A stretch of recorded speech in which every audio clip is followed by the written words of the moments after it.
Hello, it's good to see all of you here today. I want to talk a little bit about how we got here. In February this year, I went to a meeting that the Losing Ground people were holding at the public libraries. And the data that they presented to me was shocking. And as a social scientist, as that anthropologist in me who's also a community catalyst, I said, we cannot sit on this information. And I found it odd that media really didn't pick up on it. People weren't talking about it. And so I asked Laura and Bert to come to a meeting. There were about 60, 70 folks at a round table one Saturday, and as they heard this information, there was a collective sigh related to health disparities, infant mortality, education gaps. So we met throughout the summer and we decided we needed to do more to inform our community and raise the consciousness about what is going on for real. So that is why we're here. We're here not to complain, not to talk again about the data really. We want recommendations, and that's what we've asked each of our panelists to come with today, to tell us what we can do. And there are two areas that we want to focus on. There is an institutional pillar that deals with institutional racism, fairness, access. Then there's another pillar, which is community-based, it's cultural, it's us. It's what we do as a community to make our situation better. And we haven't spent enough time thinking about just how we do that. So hopefully we'll get some good recommendations that are community-based as well. So we must consider where we go from here and what happens if we do nothing. What happens if we just leave here and go on about our business and deny the facts and the reality of where we are in the state of African Americans in Colorado? And I've always believed that we've got a lot of bright minds in our community. We got PhDs over here and community-based people over there, all of us working in our silos, accomplishing very little. So we need to take on these new challenges for our collective betterment. From education to economic disparities to criminal justice, our needs are great, but so are our talents. So I want to introduce you now to Laura Frank and Bert Hubbard, who I've been working with over the past few months looking at this data. And they're going to do a short presentation and maybe give us an update or two. But this is community service journalism at its best. So Laura, I'm going to turn the mic over.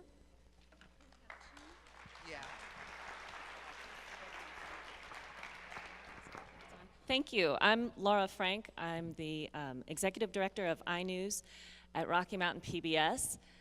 And as soon as his mic is on, Bert will tell you who he is. Hi, I'm Bert Hubbard, senior reporter at iNews. About 2 years ago, Bert started looking into some data, and we had no idea where it was going to lead. It started out when we saw huge increases in child poverty, and Bert started peeling back the layers of the onion and figured out by analyzing this data that all of the increase in childhood poverty was resting on the shoulders of children of color. And when he found that, he started looking at other measures of social progress, and the result was what you hold in your hands, the Losing Ground report. And we're just going to briefly go through some of the findings again. I know many of you have seen them, you've read them in the newspaper, seen them on television, heard about them on the radio. We're going to just touch on the highlights that will set a foundation for the discussion, because as John said, it's hard to talk about where we're going if we don't know where we are.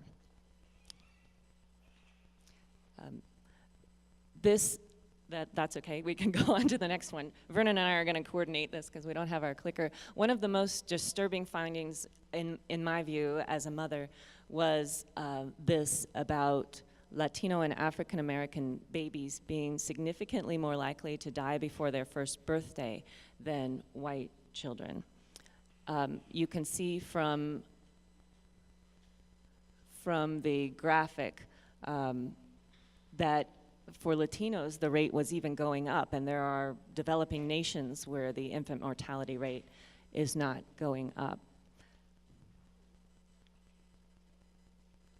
And what we did was we went back to 1960 and started in 1960 and looked decade by decade at some key indicators. We looked at college graduation rates among adults, high school graduation rates among adults, poverty among all Coloradans, home ownership, and family income.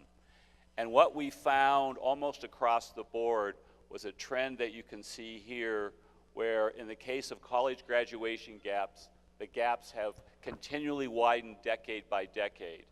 In 2010, Colorado had the largest gaps between Latino and African Americans versus whites in college graduation in the nation. Now, we just updated those figures, and African Americans have made inroads over the last 2 years to where that gap actually narrowed for the first time since the 1960s and 1970s type of thing. We also looked at high school graduation gaps, and there we found that that was probably the only area where the gaps had not grown larger, where there's been a continually narrowing of the gaps. There are still gaps, as you can see, but they are getting narrow. But as a lot of people will tell you, high school graduation diplomas are not the ultimate goal anymore. It's really college degrees. We also looked at indicators such as poverty, found that the gaps have widened, and you saw, if you look at there, a trend we started to see was during the civil rights era, the gaps narrowed. But after the civil rights era in the 80s to early 90s, they started widening all over again, and that's what you see on poverty. And unfortunately, the latest figures on poverty show those gaps have actually widened over the last 2 years. Then we looked at home ownership, and a lot of people point to home ownership as a key to accumulating wealth. And what we found is that the home ownership rates for Latino and African American families were higher 60s and 70s than they are today, and the gaps have widened continually.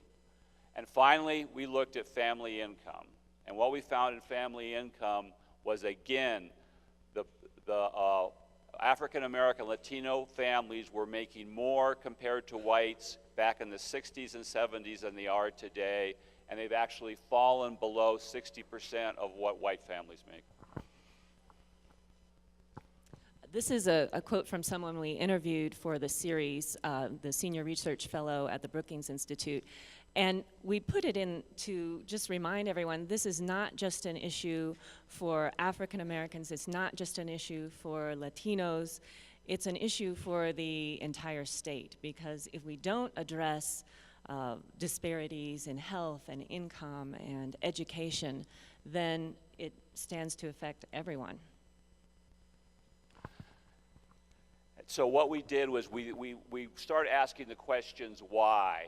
Why are these disparities growing? And it was very complex answers, but one of the keys that we found was the decline in manufacturing jobs and the decline in government jobs across the board, to where what was happening was that manufacturing jobs were an entry into middle class for a lot of minority families. Those jobs disappeared. For example, in Pueblo, CF&I went from 13,000 to 1,300, and that took a big hit on a lot of families. And we also then looked at government jobs, and you'll see that basically in 1970, 1 in 4 African Americans held a manufacturing or government job. That's now 1 in 8 because of the jobs have disappeared.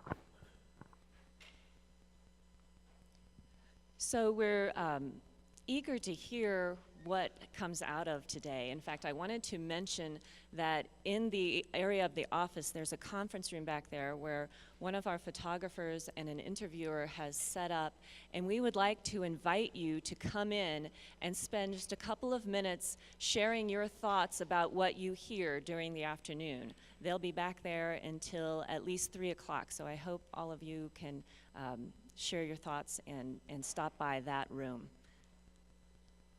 And we're going to be around too for any questions or conversations. Great. Thank you. Thank you. Stay there. Regis, would you please join us up here real quick? Senator Groff. Stay here, bro. Senator? He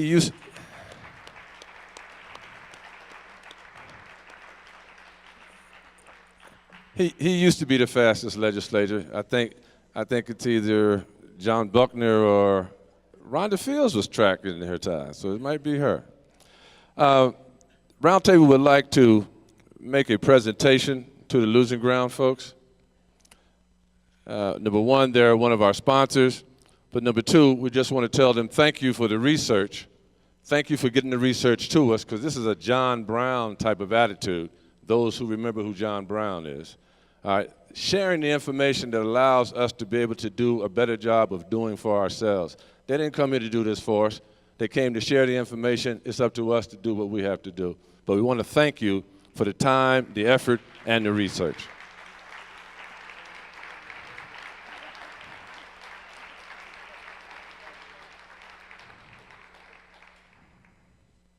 Okay, thank you.